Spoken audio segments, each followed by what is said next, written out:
보수의 시선. 구독과 좋아요는 저에게 큰 힘이 됩니다. 오늘 제가 최고위원회에서는 11호 부동산 대책의 위법성과 관련해서 추가로 지금 국토부가 국민들에게 거짓말을 하고 있다라는 것이 발견이 되어서 이 부분을 좀 말씀을 드리려고 합니다. 이 내용은 또 차근차근 보면서 설명을 드리겠습니다. 우선 김윤덕 장관의 거짓말과 국토부의 거짓 해명 부분인데요. 국토부가 처음에 이제 이야기를 할 때는 9월 통계를 쓸 수 없었다라는 주장과 관련해서 이제 심의 의결 시점에 8월 이전 통계만 존재했었다라는 해명을 내놨습니다. 그런데 이거는 명확하게 사실이 아닌 걸로 드러났습니다.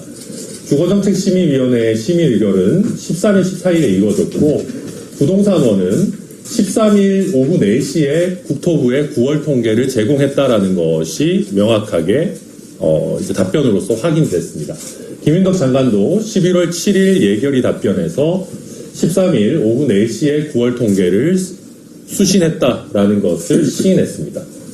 그런데 여기부터가 이제 추가된 부분입니다. 그렇게 해서 1차 해명이 거짓이라는 게 드러나자 국토부에서는 교묘하게 말을 바꿔서 주거정책심의위원회 절차 개시 전에 9월 통계를 제공받지 못했다라고 주장을 내놨습니다.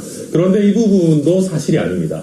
왜냐하면 한국부동산원은 13일 4시경 국토부에 9월 통계를 제공했고 이번에 추가로 저희가 공문을 확인한 바에 의하면 국토부는 주거정책심의위원회에게 송부하는 심의 요청 공문을 16시 18분에 결재를 했습니다.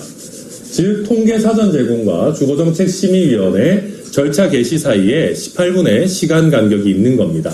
그런데 이게 다가 아닙니다.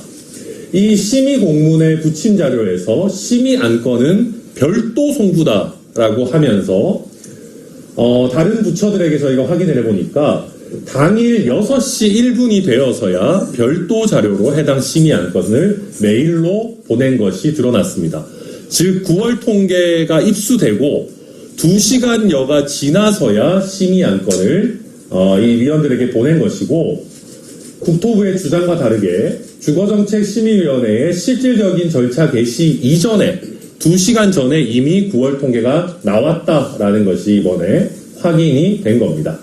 쭉 기존에 거짓말한 내용들을 넣어놨습니다.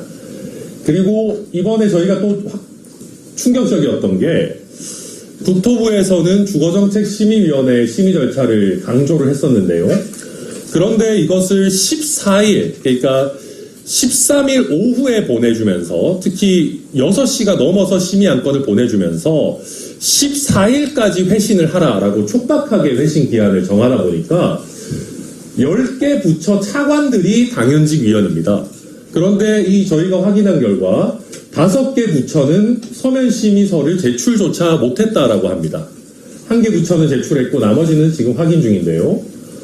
그러면서 2개 부처에 저희가 확인해 보니까 회신 기한 자체가 너무 촉박해서 회신을 할 수 없었다라고 저희에게 회신 못한 사유를 이야기하고 있습니다. 그래서 저희가 그러면 과거에는 어떻게 했냐? 6월 27일에도 부동산 대책을 발표했는데 과거에는 어땠느냐라고 물어봤는데 6월 27일에 주거정책심의위원회를 열 때는 6월 23일 월요일에 심의 요청 공문을 보내고 제출 기한을 6월 26일로 해서 3일에 넉넉한 회신 기한이 있었다라고 합니다. 또한 지난번 6월 27일에 공문을 보낼 때는 심의 안건도 별도 송부가 아니라 공문의 부침 파일로 동시에 회신을 했었다라고 이렇게 답을 하고 있습니다. 이게 실제로 이번에 국토부에서 보낸 공문인데요. 13일에 급하게 공문을 보내면서 13일 오후 3시까지 송부해달라. 또한 심의 안건은 별도 송부해달라라고 이렇게 한 것을 알 수가 있고요. 실제로 오후 4시 18분 56초에 이 공문을 실행한 것이 지금 공문 문서 관리 카드상 확인이 됩니다. 그래서 저희가 아까도 말씀드렸던 서면심의서 회신 불가 사유도 서면심의 일정이 촉박해서 서면심의서를 제출할 수 없었다라고 하는 부처들의 답변 내용까지 저희가 오늘 공개를 드립니다.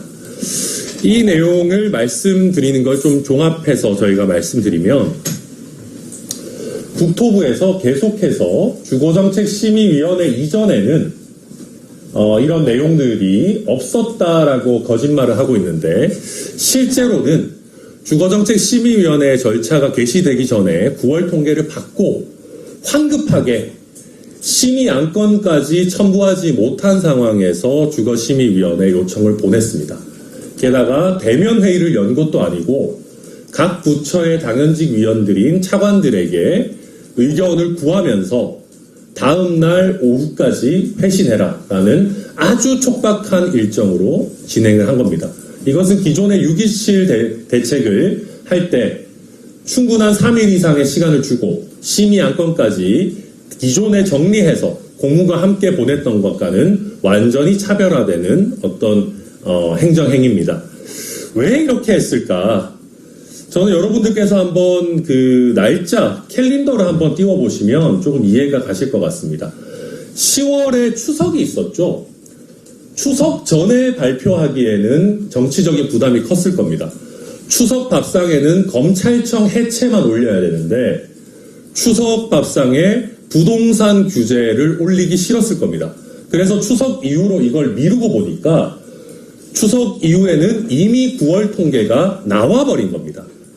10월 10일에 통계가 나왔고 13일에 실제 연휴가 다 끝나고 월요일에 9월 통계를 받아보니까 본인들이 원했던 거는 한 번에 서울 전역을 깔끔하게 규제하는 것인데 그와 상반되는 결과 본인들이 원하지 않는 도봉, 강북, 중랑, 금천 그 다음에 경기 4개 지역이 빠지는 결과가 나오니까 부랴부랴 10월 15일에 이 9월 통계가 대중에게 공개되기 이전에 빨리 이 9월 통계의 존재를 숨기고 절차를 완료해야 된다라고 하는 정치적 노림수를 가지고 급하게 10월 13일에 이 심지어 심의 안건까지 첨부하지 못하는 공문을 보내면서 다음 날까지 회신해달라.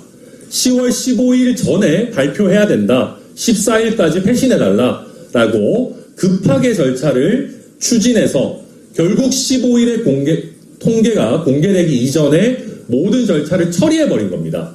그러나 진실은 영원히 감춰지지 않습니다. 저희가 이 부분을 열심히 파보니까 9월 통계는 10월 10일에 이미 나와 있었고 10월 13일에 국토부는 이미 그걸 갖고 주거정책심의위원회 이전에 활용할 수 있는 상황이었다. 그럼에도 이 통계를 의도적으로 숨기고 배제해서 사실상 통계 조작을 통해서 수백만 명의 국민들이 부동산 규제를 안 받아도 되는 지역의 국민들에게까지 본인들이 원하는 정치적 결과 부동산 규제를 하게 됐다라는 것을 이번에 저희가 추가로 밝혀내게 된 것입니다. 저는 국토교통부와 이재명 정부에게 경고합니다. 이런 식으로 국민들에게 유리한 통계 의도적으로 숨기고 한 번도 아니고 2번, 3번 연달아 거짓말하는 이재명 정부와 국토교통부 국민에 의해서 심판받을 겁니다. 그리고 저와 저희 개혁신당이 반드시 이번 행정소송을 통해서 또 혈역정지 가처분을 통해서 빠른 시일 내에 이런 것들이 심판받고 우리 수백만 명의 국민들의 재산권 침해와 세금 부담 중과가 해제될 수 있도록 최선을 다하겠다라는 말씀드립니다. 이상입니다. 여러분의 생각을 댓글로 남겨주세요.